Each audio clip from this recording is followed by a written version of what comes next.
ప్రపంచవ్యాప్తంగా real estate market భారీగా ఒడిదుడుకులను ఎదుర్కొంటున్నటువంటి సమయంలో లోకల్ ప్రొడక్ట్ డెవలప్మెంట్ ఆర్గనైజేషన్ వారు ఒక ప్రాపర్టీ మేళా నిర్వహించారు. ఆ ప్రాపర్టీ మేళా ద్వారా సామాన్యులకి భూముల మీద అవగాహన కల్పించేటువంటి ప్రయత్నం చేశారు.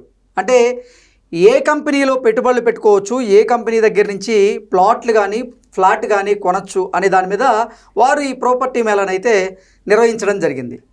ఈ మధ్యకాలంలో మనం చూసుకున్నట్లయితే రియల్ ఎస్టేట్ మార్కెట్లో కొనుగోలుదారులని కొన్ని రియల్ ఎస్టేట్ కంపెనీలు రకరకాల ఆఫర్ల పేర్లు చూపించి మోసగిస్తున్నటువంటి పరిస్థితి ఉంది. ఆ తర్వాత బోర్డులు తిప్పేస్తున్నటువంటి ఘటనలు కూడా మనం చూస్తూ ఉన్నాం. అలాగే రియల్ ఎస్టేట్ కంపెనీలు చేస్తున్నటువంటి అవకతవకలు కూడా ఒక్కొక్కటిగా ఈ మధ్యకాలంలో మేము బయటికి తీస్తూ వాటి మీద కొన్ని వీడియోలు చేసాం. అసలు రియల్ ఎస్టేట్ మార్కెట్ కుదేలైనటువంటి సమయంలో ఇప్పుడు ఎల్పిడిఓ ఎందుకు ప్రాపర్టీ మేళా నిర్వహించింది, అసలు దీని వెనక ఉద్దేశం ఏంటనేది ఒకసారి మనం పూర్తి స్థాయిలో విశ్లేషణ చేసుకుందాం. ప్రస్తుతం మనతో పాటున్నారు ఎల్పిడిఓ వ్యవస్థాపకులు అలాగే ప్రముఖ రియల్ ఎస్టేట్ ఎక్స్పర్ట్ అయినటువంటి భర్త గారు మనతో ఉన్నారు. వారితో మాట్లాడు. భర్త గారు నమస్తే. నమస్తే అండి. ప్రపంచవ్యాప్తంగా రియల్ ఎస్టేట్ మార్కెట్ అయితే భారీగా ఒడిదుడుకులు ఎదుర్కొంటూ ఉంది. మీరు చూస్తే ఎల్పిడిఓ తరఫున ఈ సమయంలో ప్రాపర్టీ మేళా కండక్ట్ చేస్తూ ఉన్నారు. అసలు ఏంటి రియల్ ఎస్టేట్ పరిస్థితి ఎలా ఉంది? నిజంగా చెప్పాలంటే ఈ మధ్యకాలంలో కొన్ని రియల్ ఎస్టేట్ సంస్థలు కొనుగోలుదారులను రకరకాల ఆఫర్లు చూపించి ఆర్ఐసి వాళ్ళకి మోసగిస్తూ ఉన్నాయి, తర్వాత బోర్డులు తిప్పేస్తూ ఉన్నాయి. అలాగే ఇంకొన్ని రియల్ ఎస్టేట్ సంస్థలు అయితే చేసినటువంటి అవకతవకలుగా ఒక్కొక్కటి బయటకు వస్తూ ఉన్నాయి. వాటి మీద మనం కూడా కొన్ని వీడియోలు చేసాం. అవునండి. ఏంటి అసలు ఈ పరిస్థితుల్లో రియల్ ఎస్టేట్ నెగ్గుకు రావడం కష్టమేనా అంటే ఏం చెప్తారు? రైట్ అండి. రియల్ ఎస్టేట్ అనే రంగం అనేది చాలా పెద్ద రంగం అండి. సో ఆర్థిక వ్యవస్థని డిసైడ్ చేసే విధంగా ఇవాళ రియల్ ఎస్టేట్ మార్కెట్ ఉందండి. సో అలాంటి మార్కెట్లో గత కొద్ది సంవత్సరాలుగా బాగున్నప్పుడు అందరూ బాగుంది అనేసి మాట్లాడారు. బాగలేనప్పుడు మనం ఎలా దీన్ని సరిదిద్దుకోవాలనే దాంట్లో నుంచి వచ్చినటువంటి విషయమే మన ఎల్పిడిఓ ప్రాపర్టీ మేళా. అదేదో ఉన్నపలంగా నేను స్టార్ట్ చేసింది కాదండి. కొన్ని దశాబ్దాల అనుభవం, దాంతోపాటు 4 సంవత్సరాల నుంచి ప్రతి కంపెనీ చుట్టూ నేరుగా నేను వెళ్ళడం, తద్వారా ఇన్వెస్ట్మెంట్ చేసే వాళ్ళకి భరోసా ఎలా ఇవ్వాలి. మా నినాదం ఏంటండి? జన్మనిచ్చినటువంటి తల్లిదండ్రులు జన్మభూమిని నమ్ముకుంటే మోసపోరు, నష్టపోరు అనేదే మా ప్రయత్నం. సో ఇవాళ ఏంటంటే విదేశాలలో ఉన్న వాళ్ళు మ్యాక్సిమం ఇవాళ చూడండి, మన నాయకులైనా కానీ కూడా దేశాలు తిరిగేసి పెట్టుబడులను పిలుస్తున్నారు. అలాంటి తరుణంలో ఇవాళ మన దగ్గర ఉన్నటువంటి యూత్ మెయిన్గా ఇక్కడ నుంచి విదేశాలలో వెళ్ళిపోయి అక్కడనే సెటిల్ అయిపోతున్నారు, అక్కడనే స్థిరాస్తులు కొనుక్కుంటున్నారు.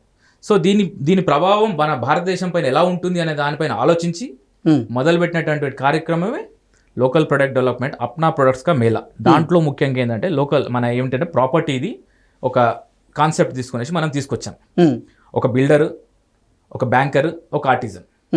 సో ఇలాంటి తరుణంలో మేము ఈ ప్రయాణించినటువంటి తరుణంలో, ఎందుకంటే ఇది వీడియో పూర్తిగా వింటేనే మీకు అర్థమవుతుంది, సగం మధ్యలో వినేసి మీరు కామెంట్లు పెట్టద్దు, పూర్తి వీడియో వినండి. సో ఇలాంటి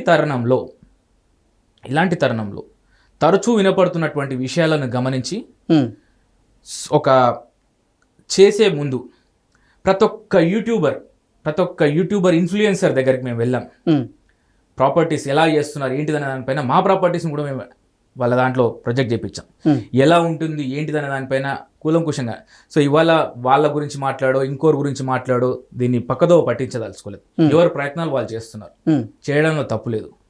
సో కాకపోతే ఏంటంటే ఇక్కడ ఏంటంటే ప్రజలను ఎవరిని నమ్మాలి ఏంటిదనే దానిపైన మోసపోతున్నారు.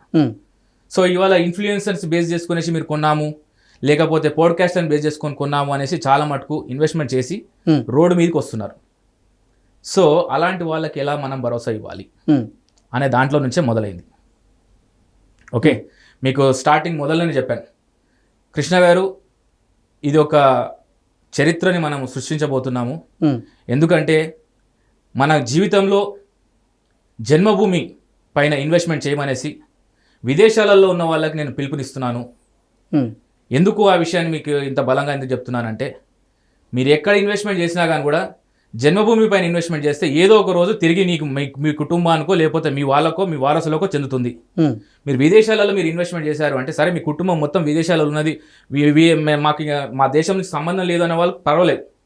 కానీ మీరు విదేశాలలో ఇన్వెస్ట్మెంట్ చేసేవాళ్ళు రేపు పొద్దున, ఎందుకంటే ఇప్పుడు ట్రంప్ సిచ్యువేషన్ చూసాం మనం, ట్రంప్ తీసుకుంటున్న నిర్ణయాలకు ఎంత పెద్ద ఉద్యోగస్తుడైనా కూడా అక్కడ బిక్కుబిక్కుమనుకుంటూ ఉన్నారు. మీరు పాస్పోర్ట్ని చేంజ్ చేసుకోగలుగుతారు, మీరు మీ పాస్పోర్ట్ని చేంజ్ చేసుకోగలుగుతారు, మీ కార్డులను చేంజ్ చేసుకోగలుగుతారు, కానీ మీ ఒంటికున్న రంగును మాత్రం చేంజ్ చేసుకోలేరు. మిమ్మల్ని చూడగానే మీరు ఇండియన్స్, మీరు విదేశీయులు అన్నట్టుగా ఉంటారు వాళ్ళ దేశాలలో. అది నేను స్వయంగా అనుభవించినాను కాబట్టి నేను చెప్తున్నాను ఈ విషయాన్ని. సో స్థిరాస్తులలో మీరు ఇన్వెస్ట్మెంట్ చేస్తే మీ జన్మభూమి పైన ఇన్వెస్ట్మెంట్ చేయండి. స్థిరాస్తులలో ఇన్వెస్ట్మెంట్ చేస్తే మీ జన్మభూమి పైన ఇన్వెస్ట్మెంట్ చేయండి. ఎందుకంటే మీరు బంగార రూపకంగా మీరు ఇన్వెస్ట్మెంట్ చేశారంటే ఎక్కడంటే అక్కడ మీరు ట్రావెల్ చేసుకెళ్ళచ్చు, క్యాష్ మీరు ట్రాన్స్ఫర్ చేసుకోవచ్చు. కానీ స్థిరాస్తులలో ఎప్పుడైనా కానీ కూడా ఏదైనా అనుకోని సంఘటన జరిగితే మీరు ఫ్లైట్కి చుట్టుకొని రాలేరు. దానికి మీరు చిన్న ఎగ్జాంపుల్ అండి. ఎవరైనా కానీ కూడా అక్కడ అనుకోని ప్రమాదవశాత్తు చనిపోయారంటే వాళ్ళ సొంత గడ్డకే తీసుకొస్తున్నారు కదండి. ఆ ఫ్లైట్లో పెట్టెలు పెట్టుకునేసి సొంత గడ్డకే తీసుకొస్తున్నారు కదా, జన్మభూమికే తీసుకొస్తున్నారు కదా. సో చివరిగా మీరు ఆస్తులలో ఇన్వెస్ట్మెంట్ చేసి ఎక్కడ ఉన్న వాళ్ళైనా కానీ కూడా ఫస్ట్ ప్రిఫరెన్స్ మీరు జన్మభూమికి ఇవ్వాలి. జన్మనిచ్చిన తల్లిదండ్రులను నమ్ముకోవాలి, ఎప్పటికీ మోసపోరు అనేది మా ప్రయత్నం. సో తరుణంలో జరుగుతున్నటువంటి విషయాలు ఏంటంటే అంటే నేను పేర్లు తీసుకోవద్దని అనుకున్నాను కానీ పేర్లు తీసుకోవాల్సి వస్తుంది. లోకల్ బిల్డర్స్ చాలా ఇబ్బంది పడుతున్నారని నేను గమనించానండి. ఎందుకు ఈ విషయాన్ని అంటే, ఇప్పుడు కృష్ణ గారు, నేను బిల్డర్ని డైరెక్ట్గా కలవాలనుకుంటే ఈ ప్రయాణంలో నాకు వచ్చిన అనుభవం ఏంటంటే, బిల్డర్ని మనం డైరెక్ట్గా కలవాలనుకుంటే ఏ జర్నలిస్ట్ అయినా కానీ కూడా ఆ బిల్డింగ్ ఎదురుగా ఏదైనా మాట్లాడడం అంటే ఎంతో కొంత వాస్తవం ఉంటేనే మాట్లాడతారండి. అలాగే మనం ఒకవేళ డైరెక్ట్గా బిల్డర్ని కలవాలనుకుంటే వాళ్ళ బిల్డింగ్ నిర్మాణం ముందు వెళ్ళేసి మనం మాట్లాడచ్చు. డైరెక్ట్ మనకి బిల్డరే డైరెక్ట్గా అప్రోచ్ అవుతాడు. అలా వద్దనుకున్నాను. ఎందుకంటే ఇవాళ ఈ ప్రయత్నం ఏంటంటే అటు ఇన్వెస్టర్స్కి బిల్డర్స్కి ఒక సయోధ్య కుదర్చడము. తద్వారా ఏంటంటే మార్కెట్లో రియల్ ఎస్టేట్ రంగం బాగుంటే ఏంటంటే అన్ని రంగాలు బాగుంటాయి. ఎందుకంటే ఇవాళ ఆర్టీసీ సంస్థ ఉంది. ఎవరన్నా ఉన్నవాళ్ళు ఎవరన్నా బస్సు ఎక్కుతున్నారా అండి? ఎవరు ఎక్కట్లేదు. ఇలాంటి సంస్థలను, కుంటుతున్న సంస్థలను కాపాడుకోవాలంటే ఆదాయం వచ్చే సంస్థల నుంచి కుంటుతున్న సంస్థలకు ప్రభుత్వాలు ఆలోచిస్తారు అనే దాంట్లో నుంచి మొదలైంది ఈ కాన్సెప్ట్. సో ఇవాళ నాకున్న పరిచయాలకు నేను డైరెక్ట్గా ఏ బిల్డర్ అయినా డైరెక్ట్ కాంటాక్ట్ అవ్వచ్చు. కానీ ఒక కామన్ మ్యాన్గా ఒక రియల్ ఎస్టేట్ కంపెనీకి పోతే తను ఎలాంటి ఇబ్బందులు పడుతున్నాడు అనే దాంట్లో నేను ట్రావెల్ చేసి వచ్చినటువంటి ఎక్స్పీరియన్స్తోనే నేను మీతో మాట్లాడుతున్నా. అనుభవంతో కాదు, అనుభవించి మాట్లాడుతున్నాను ఈ విషయాలన్నీ కూడా. ఓకే, సో ఇవ్వాలండి కొన్ని దశాబ్దాల చరిత్ర ఉన్నటువంటి బిల్డర్స్ ఉన్నారండి మన లోకల్లో హైదరాబాద్లో. వాళ్ళ యొక్క కస్టమర్స్ అనుకోండి, మీరు ఏదైనా అనుకోండి, ఏదైనా సమస్య వచ్చినప్పుడు వాళ్ళని తీసుకుపోయి రోడ్ల మీద పెడుతున్నారు. మా ఇన్ని ఇయర్స్ ఇండస్ట్రీ అంటున్నారు, మాది తరతరాలుగా అంటే ఈ కన్స్ట్రక్షన్స్ దాంట్లో మేము ఒక మొనార్క్స్ అని చెప్పుకుంటున్నారు. అలాంటప్పుడు వాళ్ళని తీసుకెళ్లేసి రోడ్డు పైన పెడితే మీరు ఇన్వెస్ట్మెంట్ చేసిన వాళ్ళు మీరు కూడా రోడ్డు పైన పడతారు అనేది నా కాన్సెప్ట్ అండి. సో దానికి బెస్ట్ ఉదాహరణ మీకు చెప్పాలంటే బాచ్పల్లిలో జరిగినటువంటి విషయం అండి. బాచ్పల్లి ప్రాజెక్టు దాదాపు నేను కళ్ళ ముందు నుంచి చూస్తున్నటువంటి విషయం. నేను ఒకటే స్టేట్మెంట్ ఇచ్చాను. మీకు తెలుసు కొన్ని వందల అనాలిసిస్లు కూడా మొత్తం వ్యతిరేకించారు, కానీ నేను సపోర్ట్ చేశాను. రీజన్ ఏంటిదంటే అక్కడ ఉన్నటువంటి విజయ్ కుమార్ గారు మన లోకల్ బిల్డర్, అతని యొక్క ప్రయాణం తెలిసిన వాడిని, అతను నిర్మించింది అక్కడ భవనాలు మనకు కనబడుతున్నాయి. సరే ఓకే ఉండొచ్చు అంటే అక్కడ ఉన్నటువంటి కొన్ని ఈక్వేషన్స్ ద్వారా డిలే కావచ్చు, కాలేదు అనట్లేదు నేను. సో ప్రతి దాంట్లో కూడా మనము నెగిటివ్ చూసుకుంటూ పోతే నెగిటివ్ కనబడుతుంది. సో అక్కడ ఇన్వెస్ట్మెంట్ చేశారు, అక్కడ 11 టవర్లు మనకు కనబడుతున్నాయి. సరే ఆ ఇన్వెస్ట్మెంట్, మీరు చేసిన ఇన్వెస్ట్మెంట్ మీ కళ్ళ ముందే కనబడుతుంది కదా. సో డిలే అనే మాట వాస్తవమే, కోవిడ్ నామ్స్ ప్రకారం వచ్చింది. కానీ ఎవరు మాట్లాడారండి? ఆ సంస్థలో పనిచేసే వాళ్ళు మాట్లాడారు. ఎవరు మాట్లాడారండి? ఆ చైర్మన్ గారు మాట్లాడారు, చైర్మన్ గారికి సంబంధించినటువంటి వ్యక్తులు మాట్లాడారు, డైరెక్టర్ గారు మాట్లాడారు. Because they are responsible persons. As a responsible person for this state నేను ముందుకు వచ్చేసి, నన్ను ఎవరు రమ్మని చెప్పలేదండి, నేను ముందుకు వచ్చేసి మీరు ఇన్వెస్ట్మెంట్ చేసింది ఒక బిల్డర్ దగ్గర తన భవన నిర్మాణానికి మీరు ఇన్వెస్ట్మెంట్ చేశారు. ఒక భవన నిర్మాణానికి మీరు ఇన్వెస్ట్మెంట్ చేశారు. 1 or 2 months డిలే అవుతుంది, 1 year డిలే అవుతుంది, మ్యాక్సిమం 2 years డిలే అవుతుంది అనుకుందాం. కానీ రేపు పొద్దున మీకు భవనం మీ చేతికి వచ్చిన తర్వాత మీ యొక్క ఫ్రూట్ఫుల్ ఎంజాయ్మెంట్ మీకు ఉంటుంది. దానికి ఒక రేరా కూడా ఒక గైడ్ లైన్స్ ఇచ్చింది, ఈ టైంలో ఇప్పుడు కాకపోతే మీకు ఫైన్ పడుతుంది అనేసి. సో ఓపికగా ఉండాలనేసి నేను ఒక స్టేట్మెంట్ ఇచ్చానండి. సో అలా నా బిల్డర్స్ నేను కాపాడుకుంటాను. అలాగే వాళ్ళ దగ్గర ఇన్వెస్ట్మెంట్ చేసే వాళ్ళు కస్టమర్స్ కాదు, మీకు సబ్ బిల్డర్స్. ఈ విషయాన్ని మీకు ఎగ్జాంపుల్గా రీసెంట్గానండి ఈ ఎపిసోడ్ వాసవిది ఎలా అయిపోయిందో. సో వాళ్ళు అక్కడ ఎందుకంటే ఏ ఎంప్లాయీ రాలేదండి, ఎవరు రాలేదు. ఇవాళ డైరెక్టరు ఒక రేరాకు సంబంధించినటువంటి పర్సన్గా నేను ముందుకు వచ్చాను, మాట్లాడాను అక్కడ. దాని తర్వాత అక్కడ ఉన్నటువంటి చాలా మటుకు ఒక అవగాహన అయితే కల్పించాం కదా ప్రాపర్టీ పైన. సో ఎందుకంటే అందులో ఉన్న ఎంప్లాయీ ఇక్కడ పనిచేస్తాడు, రేపు పొద్దున ఇంకో దగ్గర పోతాడు, ప్యాకేజ్ ఎక్కువ వచ్చిందంటే ఇంకో దగ్గరికి వెళ్ళిపోతాడు. కానీ బిల్డర్ అలాగే ఉంటాడు, బిల్డర్కి సంబంధించినటువంటి రిప్రజెంటేటివ్ ఇలాగే ఉంటాడు. సో ఆ విషయానికి అలా ఫుల్ స్టాప్ పెట్టాం మనం. అనుకోని కారణాల వల్ల అయ్యే సంఘటనలకు ఎవరో ఒకరు మద్దతు తెలపడం కాదు, జరిగిన విషయాన్ని క్లారిటీగా చెప్పడం అనేదే మన ప్రయత్నం. సో రీసెంట్గా నేను ఈ సబ్ బిల్డర్స్ అనే విషయానికి నేను ఎందుకు మీకు క్లారిటీ చెప్పాలంటే, మన ASBL స్ప్రింగ్ అనేసి పోచారంలో అందరూ మైక్ ముందుకు వచ్చి మాట్లాడారండి. సో ఈ సబ్ బిల్డర్స్ అనే కాన్సెప్ట్ మనం తీసుకున్నాం, ఎందుకు తీసుకున్నాం అనేది మీకు ఈ విషయం అర్థమవుతుంది, ఇప్పుడే అర్థమవుతుంది.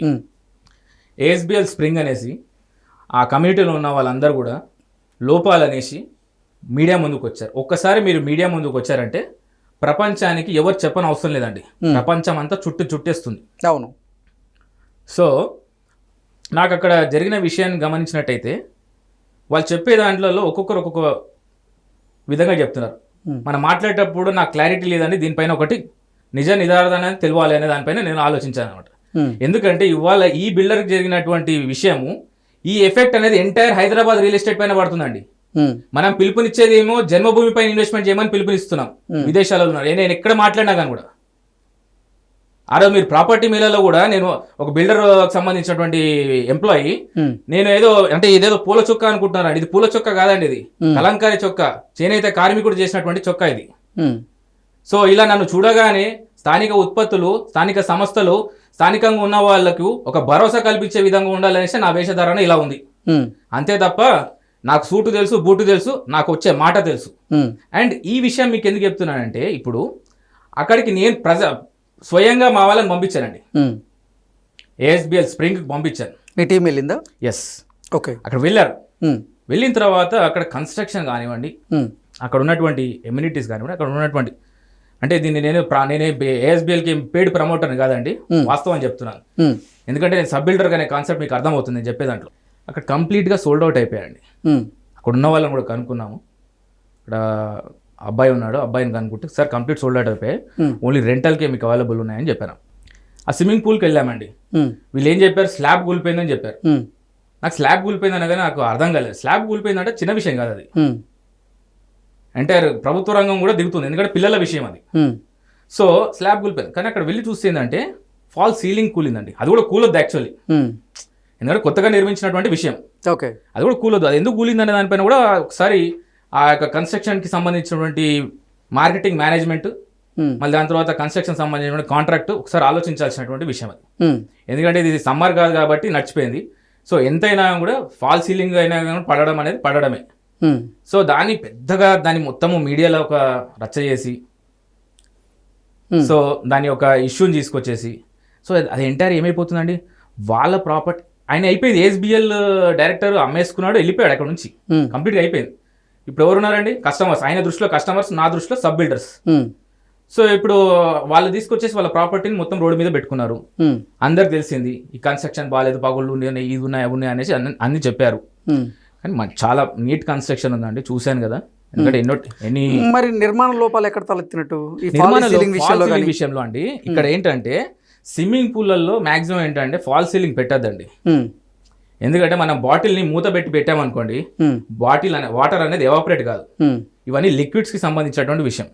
మీరు లేకపోతే ఏ ఓపెనింగ్ అని పెట్టాలి. సో ఎప్పుడైతే వాటర్ ఉండడమో లేకపోతే ఎక్కడి నుంచో చిన్న దార కారడము ఉంటే, మీకు ఫాల్ సీలింగ్ అంటే ఏంటంటే ప్లాస్టర్ ప్యారిస్తూ ఉంటుంది. వాటర్ పడింది అంటే అది ముద్దలా వచ్చి కింద పడిపోతుంది. అదే జరిగింది అక్కడ. అండ్ ఇంకోటి ఏంటంటే ఫాల్ సీలింగ్ కి మనకి ఏముంటుందంటే aluminium sheet to sheet gap ఉంటుంది కదా, ఇక్కడ చాలా పెద్దగా ఇచ్చారు. సో అదొక గ్యాప్ చాలా ఎక్కువ ఉంది.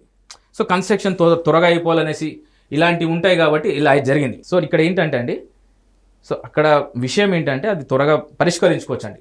478 ఫ్లాట్స్ ఉన్నాయండి. 500 రూపాయలు పెట్టుకున్నా కూడా, మనిషికి 500 రూపాయలు లెక్క పెట్టుకున్నా కానీ కూడా అది నీట్గా అయిపోతుంది. దాని తర్వాత ఎందుకంటే వాళ్ళు రేపు పొద్దున ఇంకో 2 years తర్వాత కూడా జరగచ్చు. సరే ఇప్పుడు జరిగింది కాబట్టి మీరు ASBL స్ప్రింగ్ని మీరు ఆ డైరెక్టర్ని పట్టుకొని మీరు అడుగుతున్నారు, చొక్కా పట్టుకొని అడుగుతున్నట్టే చేశారు మీరు మొత్తం కూడా. మార్కెట్లో అంతా కూడా ఒకటి నెగిటివ్ స్ప్రెడ్ అయిపోయిందండి. దీన్ని బేస్ చేసుకొని వేరే వాళ్ళ కూడా మా ప్రయత్నం ఏంటంటే రియల్ ఎస్టేట్ రంగంలో ఒక స్తబ్దత ఉన్నటువంటి మార్కెట్ని ఒక స్టేబుల్ స్టేట్కి తీసుకురావాలనేసి. సో దీన్ని బేస్ చేసుకునేసి వాళ్ళు మళ్ళీ వేరే ప్రాజెక్ట్స్లో రేటు పెంచొద్దండి.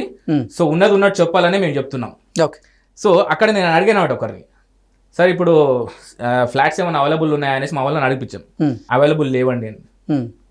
మీరు అంటే ఎవరైనా అమ్మేది ఉందంటే ఉన్నదండి 3 BHK ఎంత చెప్తున్నారు, 1 కోటి రూపాయలు చెప్తున్నారండి. మీరు మీరే చెప్పారు కదా, ఇన్ని బాగలేవని చెప్పారు, 1 కోటి రూపాయలు పెట్టి ఎవరు కొంటారండి? సో బిల్డర్ తరఫు నుంచి మీరు సబ్ బిల్డర్గా మీరు మార్కెట్ చేసుకుంటున్నారు కదా మీరు ప్రాపర్టీ. ఆయన అమ్ముకోవడానికి ఎన్నో పోడ్కాస్ట్ చేయడం జరిగింది. ఇన్ఫ్లుయెన్సర్ యూజ్ చేశారు. కుమార్ ఆంటీ లాంటి ఇన్ఫ్లుయెన్సర్ని కూడా యూజ్ చేయాల్సి వచ్చింది. ఇంతమంది ఇన్ఫ్లుయెన్స్ని యూజ్ చేసుకునేసి తను సేల్ చేస్తాడు, తన మార్కెటింగ్, తన business. That is business, that is bread and butter. So ఇంత కష్టపడి తను అమ్ముకున్నాడు. సో రేపు పొద్దున మీ ప్రాపర్టీని మీరు తీసుకొని రోడ్ల మీద పెట్టుకున్నారు, ఎంత ఇబ్బంది అవుతుంది? ప్రతి ఒక్కరు మీరు ఆలోచించుకోవాలండి. అక్కడ ఉన్నటువంటి గేటెడ్ కమిటీ ఉన్న వాళ్ళు ప్రతి ఒక్కరు కూడా మీరు ఒకటండి, గేటెడ్ కమిటీ ఉన్న వాళ్ళు ఫస్ట్ థింగ్ ఏంటంటే మీరు ఇవన్నిటిని దృష్టిలో మీరు ఒకటి ఏకంగా అయిపోయి ఐక్యమత్యంతో మీరు సర్దిద్దుకోవాలి, మీరు పరిష్కరించుకోవాలి. ఇలాంటి కమ్యూనిటీస్ దగ్గర ఏంటంటే ఒకవేళ మీరు కనుక పాలు తీసుకున్నట్టయితే విజయ పాలను తీసుకోండి, అక్కడ ఎంకరేజ్ చేయండి. లోకల్ మన ప్రభుత్వ రంగ సంస్థకు సంబంధించినటువంటి విజయ పాలని మీరు ఎంకరేజ్ చేయండి. ఎందుకు ఈ విషయం చెప్తున్నానంటే ప్రతి ఇంట్లో రేపు పొద్దున గృహప్రవేశాలకు వెళ్తారండి. ఇప్పుడు వాసవి అర్బన్లో కూడా వచ్చే సంవత్సరం గృహప్రవేశాలకు వెళ్తారు. మీ ఇళ్లల్లో పాలు పొంగించేటప్పుడు విజయ పాలతో మీరు ఇంటి గృహప్రవేశాన్ని మొదలు పెట్టుకోండి. అలా చెప్పే సంస్థ లోకల్ ప్రొడక్ట్ డెవలప్మెంట్ ఆర్గనైజేషన్. ప్రతి ఇంట్లో ఒక ఒంటిల్లు ఉంటుంది, ఆ ఒంటిల్లో విజయ ఆయిల్స్ని వాడమని చెప్పే సంస్థ లోకల్ ప్రొడక్ట్ డెవలప్మెంట్ ఆర్గనైజేషన్. ఇలా మన రియల్ ఎస్టేట్ రంగంలో ఉన్నటువంటి వ్యవస్థలను కాపాడుకుంటే ప్రభుత్వానికి ఆదాయం వస్తుంది. ఆదాయం ద్వారా రేపు పొద్దున ఆర్టీసీ సంస్థలను, ఇలాంటి కుంటుతున్న సంస్థలను కాపాడుకునే దిశగా ఆలోచించాలనేసి ప్రభుత్వాలకు తోడుగా నీడగా వాళ్ళతో పాటు మేము వెళ్తున్నటువంటి సంస్థ local product development organization. So మీరందరూ కూడా గమనించి ఆశించి మా యొక్క ఆశయానికి మీరు ఆజ్యం పోయినక్కలేరండి, తోడు ఉంటే చాలు. మాట్లాడే దాంట్లో ఏదైనా ఉంటే సర్దిద్దుకుంటాం, తద్వారా ఏంటంటే మేము ముందుకెళ్తాం. సో ఇవాళ రియల్ ఎస్టేట్ పరిస్థితి ఇలా కావడానికి కారణం ఏంటంటే మనమే ఇలా చేసుకుంటున్నాం. సో మేము ఇచ్చిన పిలుపు ఏంటంటే జన్మభూమిపై ఇన్వెస్ట్మెంట్ చేయండి అని చెప్పడంలో మేము తీసుకున్నటువంటి లోకల్ ప్రొడక్ట్ కా మేళా దానికి అర్థం ఉంటుంది, దానికి ఒక పరమార్థం ఉంటుంది. ఓకే అండి, thank you so much. Thank you.